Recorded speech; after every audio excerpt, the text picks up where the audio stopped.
Hello all and welcome. So, today I'm going to talk about Doctor Who, a show, as you could have probably seen with my previous videos, I hugely love.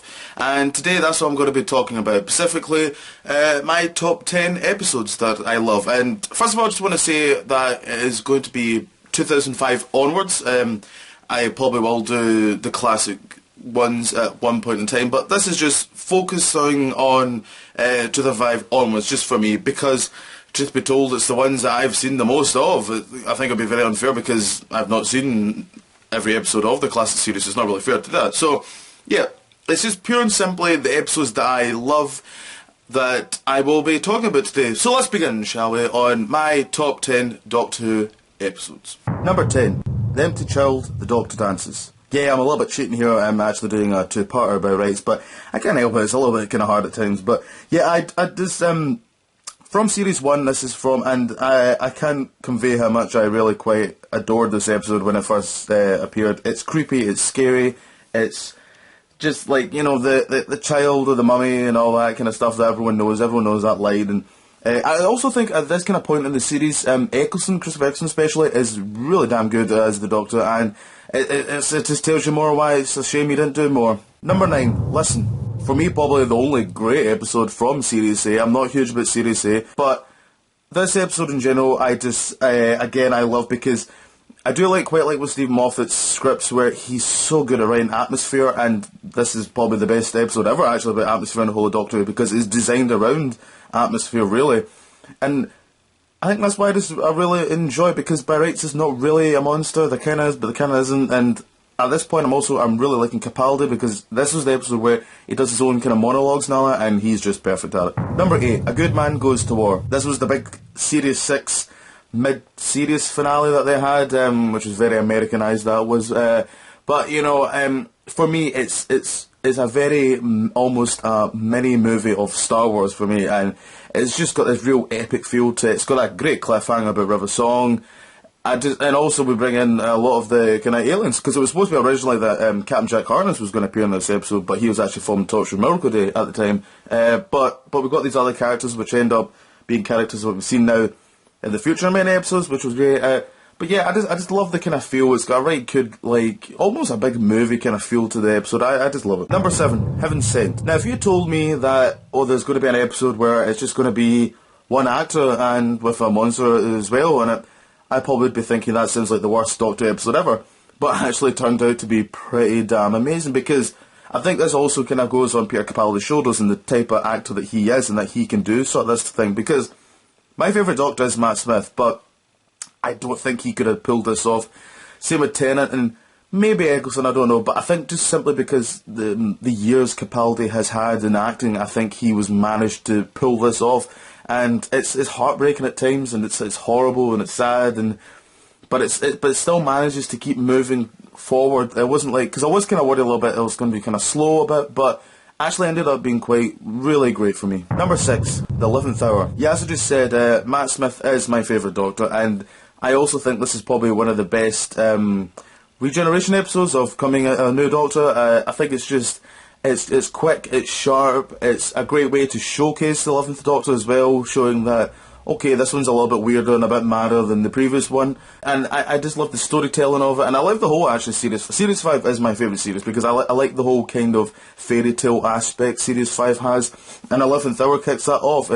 It's great, it's fun, it's exciting, it's fast-paced, it's moving, and it's everything that I love about Doctor Who. Number 5, The Day of the Doctor. Now, it's pretty always hard to kind of put the 50th anniversary in this top 10. I think anyone would put the 50th anniversary in the top 10. It's great, isn't it? You know, because Matt Smith and David Tennant are great together, and I mean, people were arguing for more does them two together, and I was kind of agreeing with it, you know, and obviously putting in John Hurt's Doctor was great, you know, bringing back Billy Piper, but as obviously the different kind of character, which I think was really smart. Obviously downside, it would have been nice maybe to see the other characters, don't get me wrong, but we still got the you know, Kate Stewart from Unit, and obviously the big sequence at the end when all the Doctors came in. I thought that was really nicely done, and when you first see Peter Capaldi, it was really well done.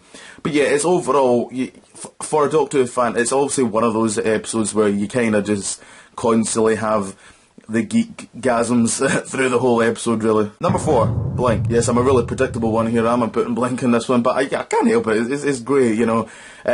this is kind of opposite, I guess, to Vincent when, you know, you say to yourself, yeah, this is going to be an episode where it's basically not really going to have the Doctor in it, and you would think, oh, that sounds terrible, but Sally Sparrow is probably one of the greatest characters ever in Doctor Who. Actually, for me, I think she's great. I love Carey Mulligan. I think she is a great actress, and it's great to see her career really kind of expanding right now. For me, this episode, you know, obviously with her, it's the goddamn Weeping Angels, you know, they're scary, they're everything what a Doctor Who monster really should be, but still intelligent with the use of their powers and all that, very much like, and, you know, I gotta give it to, you know, modern day. I mean, they're up there with the Daleks and Cybermen. That's not an easy task to get someone that liked of a villain to put them up next to that, and I think I think it shows a testament of that episode. It's creepy. It's a real great, strong episode of Doctor Who for me. Number 3, The Girl in the Fireplace. When I first watched this episode, I just absolutely adored it. I think also for me, this was actually David Tennant's best performance in this episode. I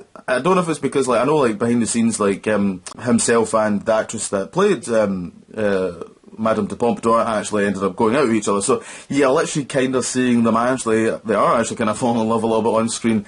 And especially, like, the last kind of 10 minutes when the Doctor realises that he's trapped here and he's actually having to, you know, create a new life with this woman. It's quite emotional, it's quite sad, and I really quite enjoyed that aspect for me. And overall, I really love this episode. Number 2, A Christmas Carol. Now this is, well, clearly obviously my favourite Christmas special because there's only a Christmas special in there, but for me with Christmas specials, I'm a bit funny with Christmas specials because they're great, but they're not like, you know, they're just, I always feel like they're kind of filler episodes, and they kind of are, aren't they? You know, it's just like, they're not really part of the main series. It's just something just to kind of bring in fans that don't watch Doctor Who, really, just to kind of, you know, get them going from, really. But for me, Christmas Carol is quite special, I think. I think it's just a great, fun, adventure-type episode with great guest stars of Michael Gambon. I mean, I think he is probably one of the best guest stars they've had in Doctor Who so far, especially with the best performance as well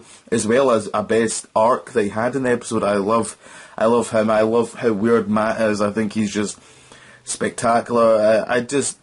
Overall, I just love this episode for me. Number 1, Vincent and the Doctor. This is probably the episode I've watched the most, really. I keep kind of going back to this. I love Tony Curran as Vincent. I think he is just spectacular. He really is just great. And look, there is a big kind of reason for me why I love this episode, because it's an episode where, unlike very few Doctor episodes, where this one deals with mental health, and I think it does it really quite spot on and really well, where it doesn't feel tasteless, but it's, you know, but it feels, you know, just right. It doesn't go too far, it doesn't go too almost like not far almost. It's a nice little kind of mix, and the writing of Richard Curtis, I wish he'd just come back, really. He's only done that episode, and like, obviously it's my favourite episode of Doctor Who. I really do wish he would come back to do more, and I think it's a shame that he hasn't so far.